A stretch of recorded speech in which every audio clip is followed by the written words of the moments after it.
오늘 고린도전서 14장에서 예배에 대한 모든 문제에 결론을 내리고 있습니다. 11장부터 시작된 고린도 교회의 이 혼란스러운 예배 문제를 오늘 14장까지 언급하면서 오늘 결론을 내리면서 사도 바울이 오늘 우리에게 질서의 하나님의 모습을 우리에게 선포하고 있습니다.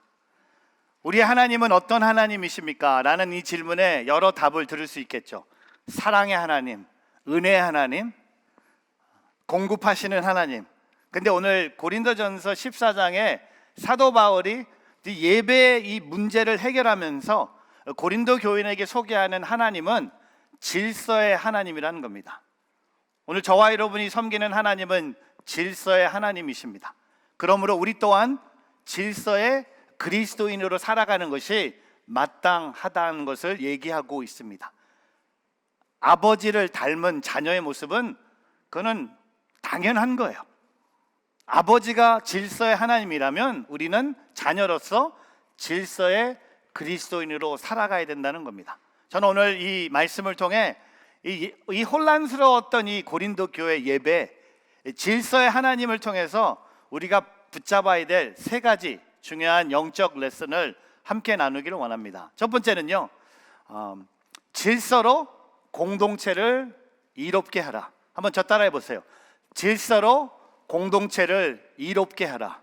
질서로 공동체를 이롭게 하라. 오늘 본문 말씀에 26절의 말씀입니다. 같이 한번 읽어보겠습니다. 같이 있습니다. 형제들이여, 그러면 어떻게 해야 하겠습니까? 여러분이 모일 때 각각 찬송도 있고 가르침도 있고 방언도 있고 계시도 있고 통역도 있으니 모든 것을 교회를 이롭게 하기 위해 하십시오. 여러분, 오늘 고린도 교회 안에 찬송이 있습니다. 고린도 교회 안에 가르침이 있습니다. 고린도 교회 안에 방언이 있습니다. 고린도 교회 안에 계시도 있습니다. 고린도 교회 안에 통역도 있고, 근데 이 모든 것이 그 이유가 뭡니까? 오늘 마지막에 고백합니다. 교회를 이롭게 하기 위해 하십시오. 오늘 저와 여러분이 오늘 이 교회 예배 자리에 나오면서 이런 마음을 갖고 교회로 오신 분이 있을까 질문해 봅니다. 내가 오늘 교회 나가서 예배를 드리면서 교회를 이롭게 할 거야. 나를 만나는 모든 성도들과 내가 교제하면서 성도들이 나와 함께 교제함으로써 이 성도들이 의롭게 될 거야. 아니면 이런 분들이 더 많았지 않는가 생각해 봅니다. 오늘 나는 예배 나가서 나는 은혜를 맛봤으면 좋겠어. 나는 오늘 예배 나가서 목사님의 말씀과 신목사님의 찬양을 통해 재충전됐으면 좋겠어. 혹시 이런 분들 계세요? 오늘 예배 나와서 이번 주 내가 지었던 죄 용서받았으면 좋겠어. 여러분, 오늘 사도 바울이 말하고 있는 것은요, 우리가 예배를 드리는 이유가 있다면 예배는 나를 위한 예배가 아니라는 겁니다. 내가 용서받기 위해서 예배 드린 게 아니라는 겁니다. 내가 은혜의 충만함을 느껴서 눈물, 콧물, 아니요. 예배를 드리는 이유는 뭡니까? 교회를 이롭게 하기 위해서. 제가 어제 1:1 양육 컨티닝 에듀케이션 하면서 질문했습니다. 저희 뉴저지 온누리교회가 이 교회 건물, 그 당시는 뉴저지 회당을 빌리면서 저희 교회 시작했던 예배 시간을 맞춰보십시오 했더니 한 분이 딱 맞췄어요. 2시 22분이었습니다 에베소서 2장 22절에 함께 하나님의 교회를 세워간다는 이 말씀이었어요. 근데 오늘 이 고린도전서 14장 26절에 보면 교회를 이롭게 하기 위해 하십시오라는 이 말에 So that the church may be built up. 여러분, 오늘 이 질서로 하나님의 교회를 이롭게 하는 것입니다. 우리가 모일 때, 그것은 예배가 아닙니까? 우리가 모일 때 순예배가 아닙니까? 우리가 모일 때 사역의 자리가 아닙니까? 이 모든 일을 통해 누구를 위하여, 누구의 베네핏을 위하여, 내가 아니라, 어떤 한 사람이 아니라 교회, 하나님의 몸된 교회를 위하여. 오늘 바울은요, 그렇게 얘기하면서 교회 예배 질서를 잡고 있습니다. 혼란스러운 고린도 교회의 이 질서를 잡으면서 17절부터 구체적인 방법을 제시합니다. 27절에 보니까요, 이런 얘기를 해요. 누가 방언을 하려고 하면 왜냐하면 그 당시에는요, 방언하고 싶은 사람 있으면 마음대로 방언했어요. 예배 시간에. 우리 예배처럼 무슨 큐시트가 있는 것도 아니고 아무나 원하는데 방언을 하는 거야. 여기서 방언하고 끝나면 여기서 방언이 터지고 계속 방언이 터지는 거야. 그러니까 예배가 혼란스러운 거야. 근데 방언이 끝나면 또 뒤에서 예언하고, 예언과 방언이 막 왔다 갔다 하는 거야. 근데 거기에서 방언도 모르고 예언도 모르는 사람은 이거 뭐지? 미친 사람들 아니야? 근데 오늘 사도 바울은 어떤 지시를 하면, 방언을 하려면 두 사람이나 혹은 세 사람 정도가 말하되 차례대로 하고, 여기 질서 여기요, 차례대로 하고, 그 다음에 반드시 한 사람이 통역을 해야 된다는 겁니다. 방언을 해서 통역을 해서 모든 사람이 이해할 수 있는. 그리고 28절에 만약 통역할 사람이 없다면 어떻게 합니까? 교회에서는 잠잠히 있으라는 겁니다. 방언하는 사람 중에 있는데 통역하는 사람이 없다면 방언을 하지 말라는 겁니다. 잠잠히 있고 누구에게 말합니까? 하나님께만 말하십시오. 이 모든 게 교회의 질서와 차례를 잡고 있는 거예요. 그리고 29절에 예언하는 사람이 둘이나 셋이나 말하고 다른 사람들은 그것을 분별하십시오.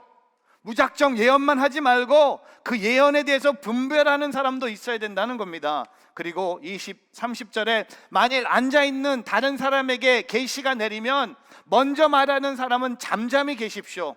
그러면 모든 사람이 한 사람씩 차례로 예언할 수 있어 모두가 다 배우고 모두가 다 격려를 받게 될 것입니다. 32절 예언하는 사람들의 영은 예언하는 사람들을 위해 통제를 받습니다. 여러분, 오늘 사도 바울이 하는 말이 뭡니까?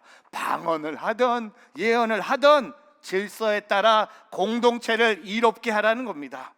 나를 위해서 방언하지 말라는 겁니다. 내가 방언하는 것을 쇼업하지 말라는 겁니다. 내가 예언하는 것을 사람들에게 보여주면서 내가 얼마나 영적으로 성숙한 사람이라는 것을 말하지 말라는 겁니다. 다른 말로요, 까불지 말라는 거예요. 여러분, 바울은요, 방언이든 예언이든 질서를 따라 공동체를, 교회를 이롭게 하라고 합니다. 그리고 나서 예배 질서가 왜 중요한지 33절에 그 이유를 우리에게 기록하고 있습니다. 33절 같이 한번 읽어보겠습니다. 시작. 하나님은 무질서의 하나님이 아니라 평화의 하나님이십니다. 성도들은 모든 교회에서 그렇게 하고 있듯이. 여러분, 우리의 하나님은 어떤 하나님입니까? 무질서의 하나님입니까? 아니라고 했습니다. 여러분, 무질서, 영어로 disorder라고 했습니다. 우리의 하나님은요, 질서의 하나님이세요. 그럼 영어로 그 질서의 하나님은 뭘까요? disorder에서 this를 빼면 돼요. God of order. 여러분, 우리의 하나님은 질서의 하나님이세요. 무질서라는 이 헬라어가 불안정과 무질서와 요란함을 얘기하고 있습니다. 여러분, 교회 예배가 불안정하고 무질서하면요, 요란합니다. 예배 안에 순서가 없고 예배 안에 차례가 없고 질서가 없으면요, 그 예배는요 불안한 거예요. 요란한 거예요. 많은 분들이 우리 교회 뉴저지 온누리교회 예배 스타일을 보면서 좋아하는 분도 계시지만 힘들어하는 분도 계세요. 여러분, 스타일이 다르다고 해서 무질서는 아니죠. 저는 확실해요. 우리 교회 예배 안에 질서가 있습니다. 그냥 막 아무나 막 부르고 아무 곡이나 우리가 찾아서 부르는 것이 아니라 하나님을 찬양하기 위해서 일주일 내내 이 예배를 위해서 섬기고 돕는 손길들이 우리 교회에 너무나 많이 있는 거야. 왜? 우리는 같이 하나님의 교회를 빌드업하는 거예요. 저는요, 저와 여러분이 이렇게 적용했으면 좋겠습니다. 혹시 우리 예배 안에 여러분의 삶에 무질서가 있다면 회복되기를 바라면서 세 가지를 도전합니다. 주일 주차 문제. 아니, 무슨 주차 문제가 무슨 교회 예배 질서와 무슨 상관? 아니, 있습니다. 주일 주차 문제, 공동체를 이롭게 하는 마음으로 배려하자는 겁니다. 여러분, 주차 잘 하자는 겁니다. 또한 주일 예배 자리, 여러분 오늘 보니까 많이들 앞으로 오셨어. 근데 아직도 앞에 이 VIP 좌석 아무도 안 앉아. 저는요, 앞으로 앉는 문화가 생겼으면 좋겠어요. 한 두 칸만 앞으로 오면 돼. 다 오셨어요. 여기 앉으면 돼. 다음 주 앉을 앉아 계세요? 이게 너무나 재밌는 게 내 자리가 항상 있어. 지난주에 거기 앉았는데 이번 주에 여기 앉으면 한번 손 들어보세요. 거기 맨날 앉아 계세요. 여기 맨날 앉아 계시고 여기 손 올라가는 부대, 여기 찬양하면서 제일 많이 손 올라가는 요 섹션, 충만한 섹션. 그리고 항상 늦게 오는 쟤네들 저기 있어. 제발 일찍 오세요. 그것도 하나의 질서입니다. 여러분, 내일 아침 9시에 여러분이 폴리 시장을 만난다고 한번 생각해 보세요. 9시에요. 몇 시에 오겠습니까? 9시에 옵니까? 일찍 오죠. 아니, 더 좋은 예, 저를 내일 아침 9시에 만난다고 생각하면 여러분 몇 시에 나와야 됩니까? 대답하지 마세요. 듣고 싶지 않아. 만약에 내일 여러분이 미국의 바이든 대통령을 폴리 빵집, 어느 빵집이라고 얘기하지 않겠어요? 폴리 빵집에서 만난다고 해서 9시에 만납니다. 바이든이. Because Biden loves Korean bread. 9시에 만납니다. 몇 시에 오겠습니까? 한 8시 정도는 와 있을 것 같아. 근데 우리는 하나님을 만나는 이 예배 자리 늦으면 어때? 이게 없는 거야. 늦는 예배는 벌써 질서가 무너지는 거야. 주차를 잘못하는 예배는 질서가 무너지는 거예요. 예배 시간에 집중하지 않는 건 질서가 무너지는 거예요. 교회 내가 오고 싶을 때 오고 내가 바쁠 때는 딴 데 가고, 그것 또한 질서가 무너지는 거예요. 사랑하는 성도 여러분, 하나님은 질서의 하나님이십니다. 골로새서 2장 5절에 보면 내가 비록 육신으로 떨어져 있으나 영으로는 여러분과 함께 있어 여러분이 질서 있는 삶을 사는 것과 그리스도를 믿는 여러분의 믿음이 굳건한 것을 보고 기뻐합니다. 사도 바울이요, 두 가지를 기뻐합니다. 믿음을 보고 기뻐한다고 했고, 두 번째는 뭡니까? 절제 있는 삶을 사는 것을 보고 기뻐했다고 합니다. 하나님의 질서의 하나님이라면 저와 여러분도 질서로 공동체를 이롭게 하는 오늘 저와 여러분의 삶이 되기를 주님의 이름으로 축복합니다. 여러분, 예배, 제가 진짜 갈 때마다 참 하나님의 은혜가 풍성하다고 느끼는 교회가 있다면 브루클린에 있는 브루클린 타베나클 교회입니다. 종종 화요 모임, 기도 모임도 가본 적도 있고 주일 예배 설교도 한 적이 있는데, 제가 항상 그 교회 가면 느끼는 게, 와, 질서가 없는 것처럼 느껴요. 근데 느낌하고 달리 하나님의 임재가 풍성합니다. 성가대 보면서 제가 놀랬잖아요. 그냥 성가대가 막 쭉 하고 올라가요. 제가 봤던 한국 이민교회 성가대는, 우리 한국 이민교회 성가대는 딱 한 문장으로 정리하잖아요. 뭡니까? 질서. 내 자리가 있잖아요. 그리고 옷도 같이 맞춰 입고 파트가 있잖아요. 소프라노, 테너, 베이스 다 있잖아요. 그리고 주의자의 눈, 손, 이거 주의자님이 하나인데 다 하잖아요. 근데 그 성가대는요 300명이 쭉 올라가는데 완전히 오류가 하나도 없어요. 그런데 올라가면 무슨 저런 성가대가 다 있어. 한국 교회 와서 배워야 돼. 브루클린 타베나클 교회 아직 배울 게 많다. 우리 교회 와서 성가대를 배워야 돼. 근데 올라갔는데요, 찬양이 시작됐는데 오 마이 갓, 제가 성가대 찬양 들으면서 처음으로 울었어요. 그리고 마지막으로 울었어요. 성가대 찬양인데 이게 완전히 무슨 예배당에 하나님의 임재가 임하는 것처럼 300명이 그냥 손을 들고 찬양하고, 악보도 없어요. 얼마나 연습을 했으면 악보도 없을까? 얼마나 전공자가 많으면 악보도 필요 없을까라는 질문이 있었는데, 사모님이 주의자셨는데 물어보니까 악보를 읽는 사람이 한 명도 없대. 그래서 악보가 없는 거야.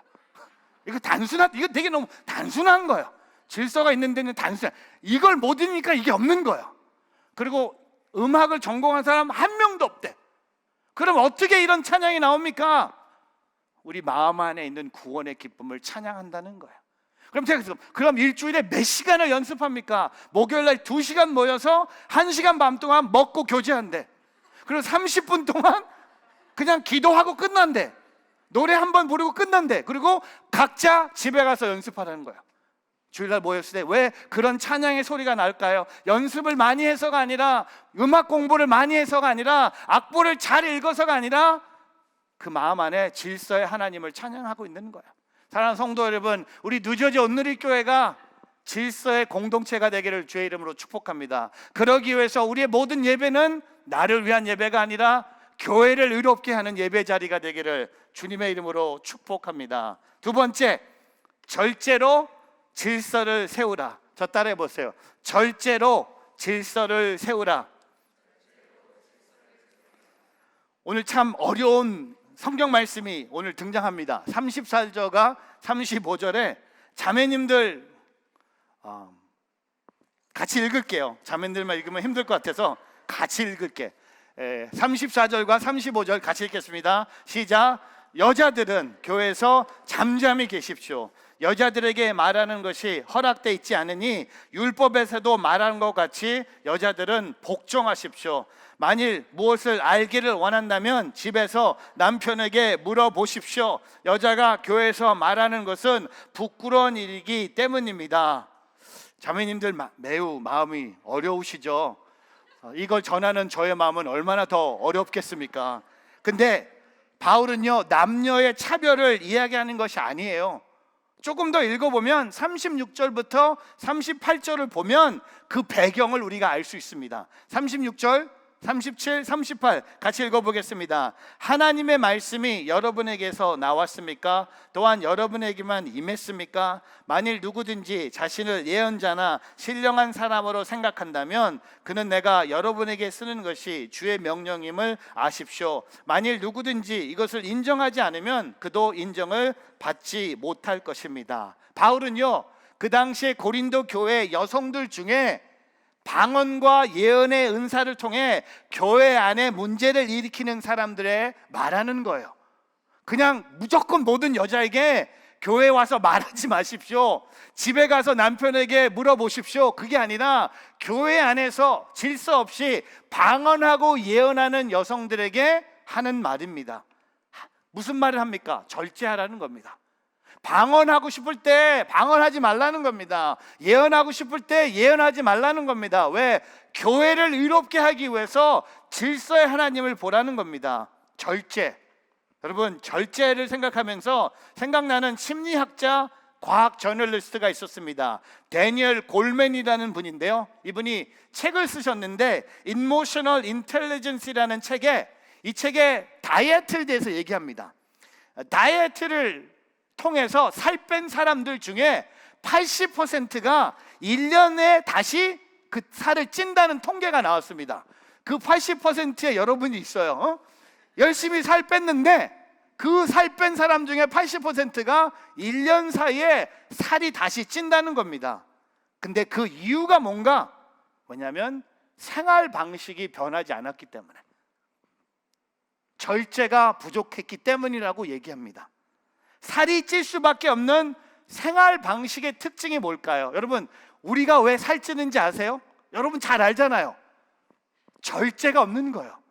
먹고 싶을 때 먹고, 밤 10시에 라면 끓여 먹고, 콜라와 햄버거 같이 먹고. 제가 그 설교한 후에 아직도 햄버거와 콜라를 같이 먹지 않았습니다. 딸은 먹었어요. 근데 같이는 먹지 않았어요. 여러분 아세요? 절제의 모범은 바로 예수 그리스도십니다. 복음서에 보면요, 예수님은요 어린 양이지만 사자이세요. 예수님에게 힘이 없는 것이 아니었죠. 십자가에서 그 군인들의 조롱을 받으시면서 예수님은 참으셨어요. 자신의 힘을 쓰지 않으셨습니다. 저는요, 저와 여러분이 성령의 인도에 따라서 절제하며 살아가기를 생각하면서 세 분야를 생각해 봤어요. 첫 번째, 하고 싶은 말. 여러분, 말은요 해야 할 때가 있고 말을 하지 할 때가 있다는 겁니다. 이게 절제예요. 오늘 우리가 제일 먼저 절제해야 될 것은요 이거예요. 한번 잡아보세요. 여러분, 입 한번 이렇게, 이게 왜 안 해요? 해보세요. 다 잡어. 마스크 눌러. 다. 여러분, 왜 하나님이 우리에게 마스크를 지난 3년 동안 쓰게 해준지 아세요? 말 그만하라고. 진짜예요. 말 해야 될 말이 있지만 우리 문제는요, 우리는 해야 될 말 하지 않고 말을 하지 말아야 될 때 우리 말하는 게 문제예요. 이것도 절제입니다. 두 번째, 가야 할 곳이 있어요. 근데 안 가. 근데 가지 말아야 될 때는 너무 빨리 가. 시키는 공부는 안 하고 노는 데는 빨리 사라져. 세 번째, anger. 화를 났을 때 화를 안 내는 게 목적이 아니죠. 그걸 갈라서 평화로운 마음을 갖고 남에게 희망을 주는 자신의 감정을 절제하라는 겁니다. 그 갈라디아서에 보면 성령의 열매 9가지 나오죠. 갈라디아서 5장 22절부터 23절 성령의 열매, 우리 한번 하나씩 읽어볼까요? 성령의 열매는 사랑, 기쁨, 화평, 오래 참음, 친절, 선함, 신실함, 온유, 절제. 맨 마지막이 뭡니까? 절제. 여러분, 절제가 영어로 뭐라고 나오는지 아세요? 셀프 컨트롤이에요. 성령의 열매 중에 앞에 셀프가 붙은 건 절제밖에 없어요.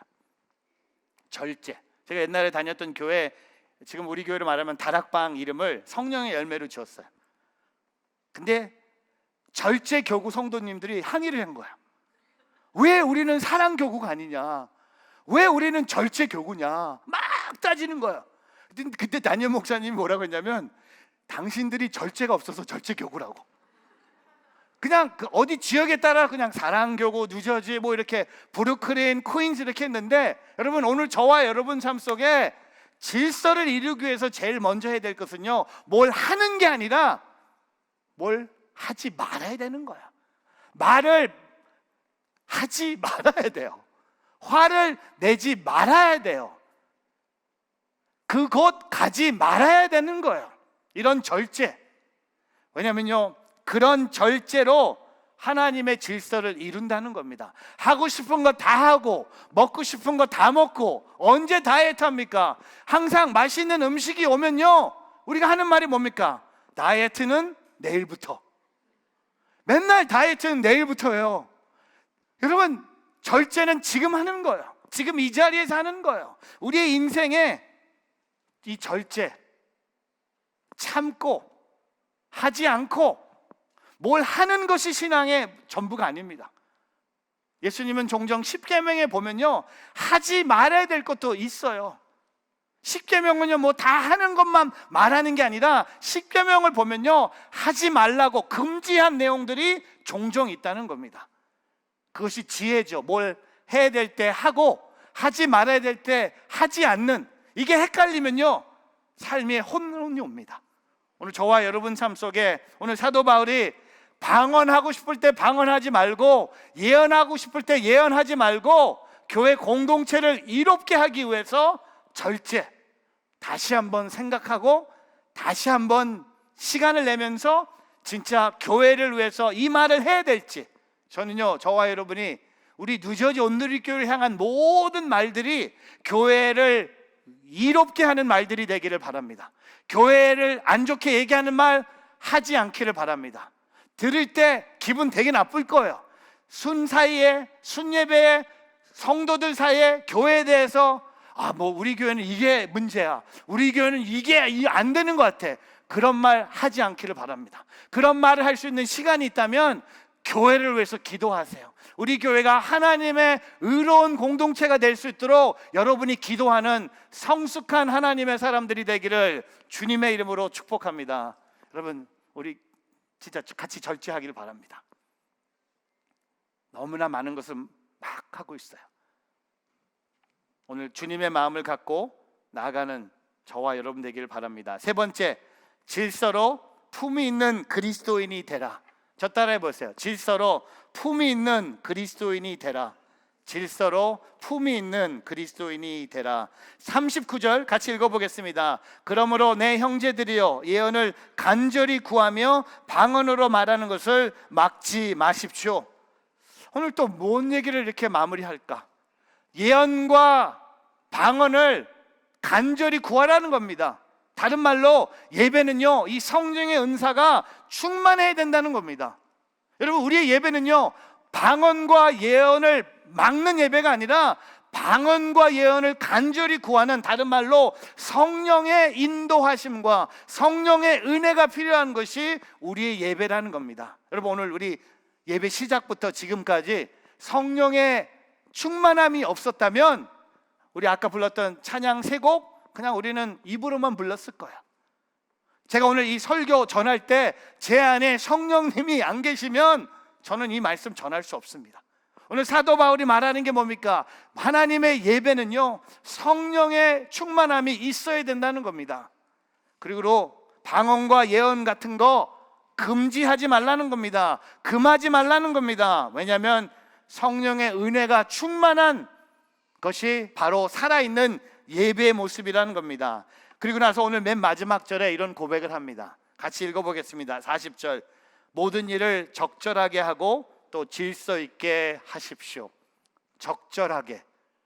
개역 개정 성경에는 품위 있게, 영어로는 fitting. 여러분, 바울은요 은사를 품위 있게 사용하는 그리스도인이 되라고 합니다. 방언의 은사를 받았던, 예언의 은사를 받았던, 가르치는 은사를 받았던, 섬기는 은사를 받았던, 성령의 은사를 받은 모든 사람은 그 은사를 품위 있게 사용하라고 말하고 있습니다. 품위 있는 그리스도인은 어떤 사람인가 생각해 봤어요. 그가 가진 신앙으로 인해서 아름다운 사람입니다. 내 신앙이 나를 아름다운 사람으로 만드는 거예요. 얼굴이 이쁜 걸 말하는 게 아니라, 몸매가 이렇게 쫙 빠진 걸 말하는 게 아니라, 신앙, 아름다운 사람이라는 겁니다. 그가 가진 신앙으로 인해 아름다움을 느끼는 거예요. 그게 품위 있는 그리스도인들입니다. 지금 세상이 원하는 그리스도인의 모습이 뭡니까? 품위 있는 그리스도인이에요. 그리스도인들이 아름다운 사람으로 살아나는 것을 세상이 기다리고 있다는 겁니다. 미국에서 목회하시다가 한국으로 돌아가신 이동원 목사님께서 한국에서 교회 개척하실 때 지하철을 타셨는데, 지하철에 빈자리가 2개가 보여서 그 자리에 앉으려고 이렇게 움직이시는데 갑자기 한 아줌마가 재빠르게 목사님을 미치고 자리에 앉더니 오 주여라고 하더라고요. 이거 뭐야? 그랬더니 옆에 빈자리에 자기 가방을 던지면서 권사님 빨리 와! 하고 그 권사님이 그 옆자리에 앉더래요. 그랬더니 이동원 목사님께서 속으로 이렇게 말했다고 합니다. 오 주여, 지하철 안에서 왜 권사라는 타이틀을 썼을까? 저는 죄송해요, 여기 권사님도 많이 계신데 그냥 언니 이러면 되지. 그럼 오주연은 안 나왔을 텐데 지하철 안에 있는 사람들이 다 들었잖아요. 여러분, 품위 있는 그리스도인의 모습, 세상의 아름다운 사람. 여러분, 마귀라는 헬라어 단어가 디아블로입니다. 디아블로. 근데 여러분, 이 디아블로라는 이 말이 사이에 끼어든다는 말이에요. 마귀가요, 사람과 사람 사이에 끼어드는 거예요. 관계, 질서를 무너뜨리기 위해서 마귀가 부부관계, 부모와 자녀의 관계, 성도와 성도의 관계 사이에 끼어들어서 그 관계를 무너뜨리는 게 바로 마귀라는 겁니다. 여러분, 하나님이 기뻐하시는 품위 있는 그리스도의 삶, 저는 이 사진으로 설명드리고 싶어요. 흑연과 다이아몬드. 여러분, 뭐가 필요하세요? 몰라요? 흑연이 필요하신 분. 이 흑연은요, 연필 심 만들 때 쓰는 거예요. 성경 필사 하시는 분들 필요할 것 같은데 혹시 흑연이 필요한 분 계세요? 아니면 우린 다 다이아몬드가 필요한 분 한번 손 들어보세요. 여러분, 뭐 나머지 분들 뭐야? 흑연도 필요 없고 다 필요 없어요? 근데 여러분 아세요? 다이아몬드를 구성하는 성분이 뭔지 아세요? 탄소입니다. 탄소. 근데 재밌는 건 흑연, 연필심을 만드는 이 흑연을 구성하는 성분이 또 뭔지 아세요? 여러분, 이 정도는 알아야죠. 똑같으니까 얘기하잖아요. 아 진짜 같은 거야. 탄소예요. 아니 뭐 이게 다 있나? 다이아몬드도 탄소, 흑연도 탄소. 근데 다른 점이 뭡니까? 탄소 원자의 배열과 결합 질서가 다른 거예요. 이거를요, 탄소들이 약하게 결합하면 흑연이 되는 거예요. 근데 탄소들이 견고하게 아주 질서 정열하게 결합하면 뭐가 됩니까? 다이아몬드가 되는 거예요. 성분은 똑같아요. 근데 뭐 때문에? 질서. 우리가 품이 있는 그리스도인이 되면요, 우리는 세상의 다이아몬드가 되는 거예요. 여러분 옆에 있는 다이아몬드 한번 보세요. 한번 이렇게 축복하세요. 당신은 이 세상의 다이아몬드입니다. 그러면 이렇게 얘기하세요. 주세요. 여러분, 우리는요, 품이 있는 그리스도인으로 산다는 게 바로 세상의 소금과 빛이 되는 거예요. 지하철 안에서 권사님 하면서 세상에 가서 사이에 끼어들지 않길 바랍니다. 질서를 지킴으로. 여러분, 운전할 때 왜 내가 많이 화내는지 알아요. 질서를 안 지키는 사람이 있는 거예요. 근데 여러분 어떻게 했어요? 요새는 제가 이렇게 마음껏 설교했잖아요. 누구 따라가지 않아요. 창문 내리지 않아요. 왜? 우리 교인 일수 너무 확률이 높아. 할렐루야 이렇게 할 수도 없고, 이제는 새로운 방법을 찾았어. 따라가서 창문 내리면서 할렐루야 이렇게 하고 싶어. 아니잖아요. 그냥 통과, 패스. 들어와. 너도 들어와. 니도 들어와. 다 들어와.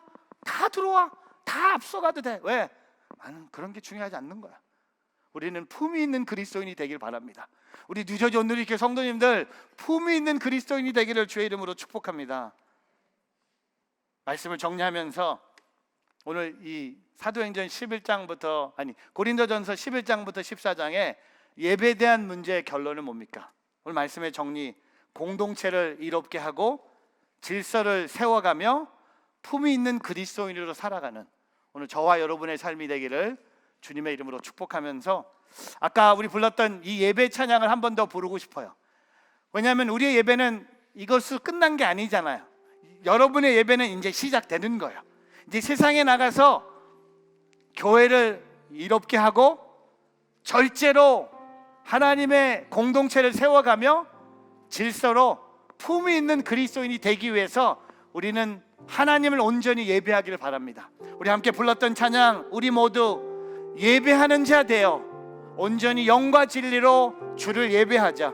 주가 우리와 함께 영원히 함께 하시고 마르지 않는 샘물로 우리를 채우시리. 오늘 그 주님을 예배함으로 하나님의 교회를 이롭게 하고 절제함으로 하나님의 공동체를 세워가고 품이 있는 그리스도인으로 살아가는 여러분의 한 주의 예배가 되기를 주님의 이름으로 축복합니다.